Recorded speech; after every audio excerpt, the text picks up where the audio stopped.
ஸ்ரீகுருப்போ நம. அபார கருணாசிந்தும் ஞானதம் சாந்தரூபிணம் ஸ்ரீச்சந்திரசேகரகுரும் பிரணமாமி முதான்வகம். சாதுர்மாஸ்ய விரதம் என்கிற தலைப்பில் 4 மாதங்கள் கடைபிடிக்க வேண்டிய சாதுர்மாஸ்ய விரதத்தில் முதல் மாதமான சாகவிரதம் என்கிற ஒரு விரதத்தை கடைபிடிப்பதின் முக்கியத்துவத்தையும் எப்படி கடைபிடிப்பது அப்படிங்கிறதையும் பார்க்கிறோம். முதல் மாதம் சாகவிரதம் என்றால், சாகம் என்றால் காய்கறிகள் என்று பெயர். இந்த காய்கறிகளை தவிர்த்து நாம் உணவு உட்கொள்ளணும். காய்கறிகளை தவிர்த்து எப்படி உபயோகிக்கலாம், எப்படி சாப்பிடலாம், எதெல்லாம் காய்கறிகளில் சேர்றது அப்படிங்கிறத தெரிஞ்சுக்கணும். இந்த விஷயத்தில் ஒவ்வொரு பிரதேசங்களிலும் ஒவ்வொரு மாதிரி கடைபிடிப்பது வழக்கத்தில் உள்ளது. அதாவது நாம் தமிழ்நாட்டில் இருக்கோம். தமிழ்நாட்டில் தர்மசாஸ்திர கிரந்தத்தை முக்கியமாக பார்க்கும்போது வைத்தியநாத தீக்ஷிதீயம் என்று ஒரு கிரந்தம் இருக்குது. அதை அடிப்படையாக கொண்டுதான் இங்கே தர்மங்களை கடைபிடிப்பதை வச்சுருக்கோம். தர்மசாஸ்திர கிரந்தங்கள் நிறைய இருக்குது. ஒவ்வொரு பிரதேசங்களிலும் ஒவ்வொரு கிரந்தத்தை முக்கியமாக பிரதானமாக கொண்டு கடைபிடிக்கணும். வேதம் வாரியாக தர்மசாஸ்திர கிரந்தங்கள் கிடையாது, பிரதேசம் வாரியாக தான் கடைபிடிக்கிறோம். ஆனால் எல்லா தர்மசாஸ்திர கிரந்தங்களையும் நாம் சேர்த்து தான் ஒரு தர்மத்தையும் பண்ணுறோம். அதனால் ஒரு தர்மசாஸ்திர கிரந்தம்தான் இங்கே பிரமாணம் அப்படின்னு எடுத்துக்கொள்ளக்கூடாது. தர்மசாஸ்திர கிரந்தங்கள்னு பார்க்கும்போது நிறைய இருக்குது. வைத்தியநாத தீக்ஷிதீயம்னு இருக்குது, தர்மசிந்து என்ற ஒரு தர்ம கிரந்தம் இருக்குது, நிர்ணய சிந்துன்னு ஒன்று இருக்குது, ஹேமாத்ரி அப்படின்னு இருக்குது, சதுர்வர்க்க சிந்தாமணின்னு இருக்குது. இப்படி நிறைய தர்மசாஸ்திர கிரந்தங்கள் இருக்குது. அனைத்து தர்மசாஸ்திர கிரந்தங்களும் சேர்ந்து தான் ஒரு தர்மத்தையும் தீர்மானிக்கிறது. ஆனால் பிரதேசம் வாரியாக சில ஆச்சாரங்களில் எப்படி இருக்குது, அதாவது நடைமுறையில் எப்படி கடைபிடிக்கப்படுறது அப்படிங்கிறதையும் அடிப்படையாக கொண்டுதான் நாம் ஒவ்வொரு தர்மங்களையும் எடுத்துக்கணும். அப்படி பார்க்கும்பொழுது தமிழ்நாட்டை பொறுத்த மட்டும் வைத்தியநாத தீக்ஷிதீயம் என்கிற கிரந்தத்தை பிரதானமாக கொண்டு நாம் இதை கடைபிடிக்கிறோம்.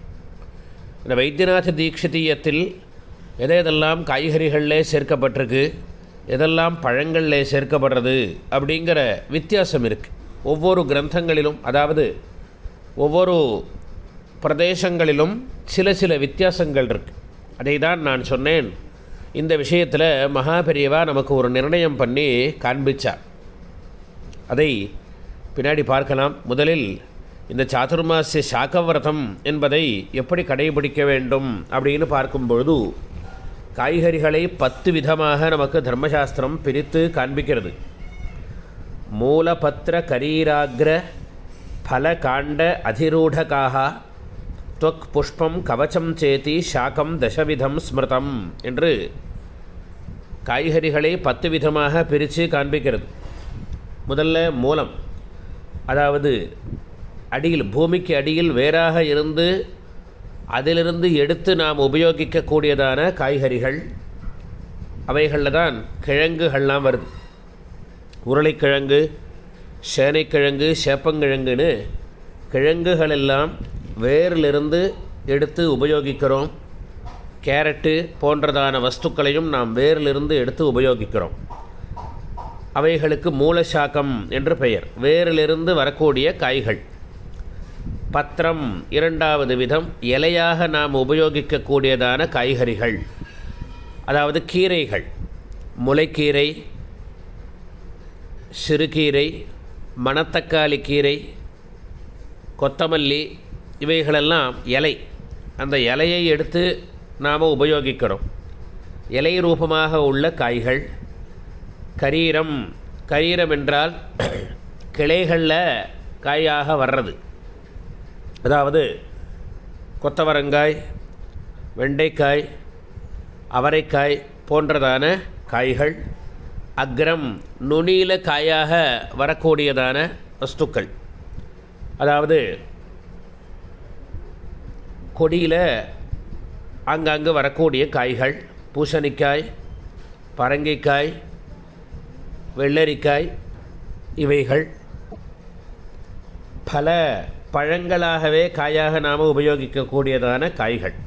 தக்காளி இவைகள்லாம் பழங்களாக வருது.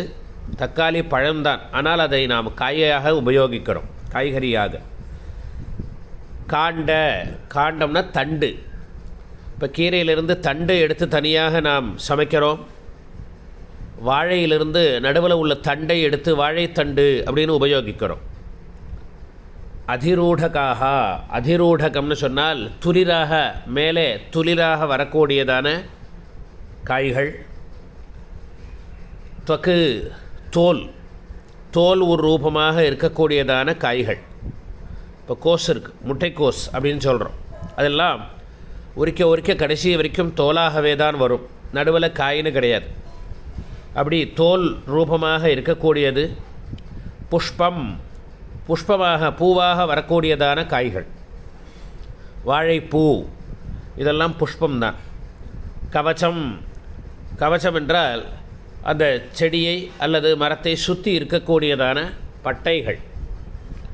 கவச்சம் சேதி சாக்கம் தசவிதம் ஸ்மிருதம், இப்படி 10 விதமாக நமக்கு காய்கறிகளை பிரித்து காண்பிச்சிருக்கா.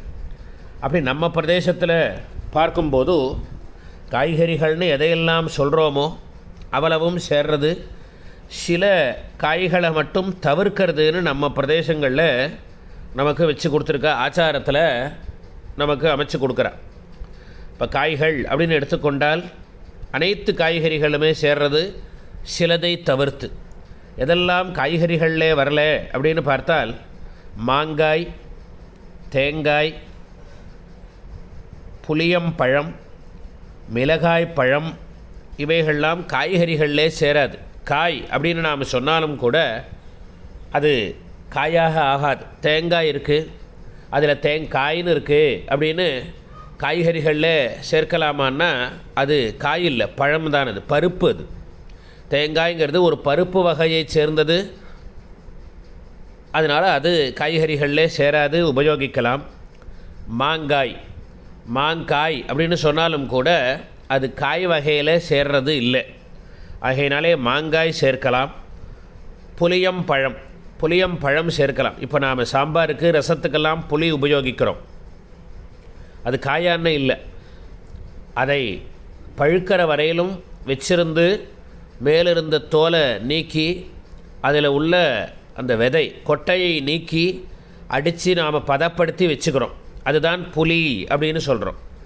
புளியங்காயின்னு ஒன்று இருக்குது, பச்சையாக மரத்திலிருந்தே பறித்து தோலை நீக்கி அதில் தொகையெல்லாம் அரைக்கிறது அப்படின்னு உண்டு, தொகையல் செய்கிறது.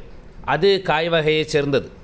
புளியம்பழம் நாம் சாம்பாருக்கு ரசத்துக்கு உபயோகிக்கக்கூடியதான புளி பழ வகையை சேர்ந்தது, ஆகையினாலே அந்த புளியை உபயோகிக்கலாம்.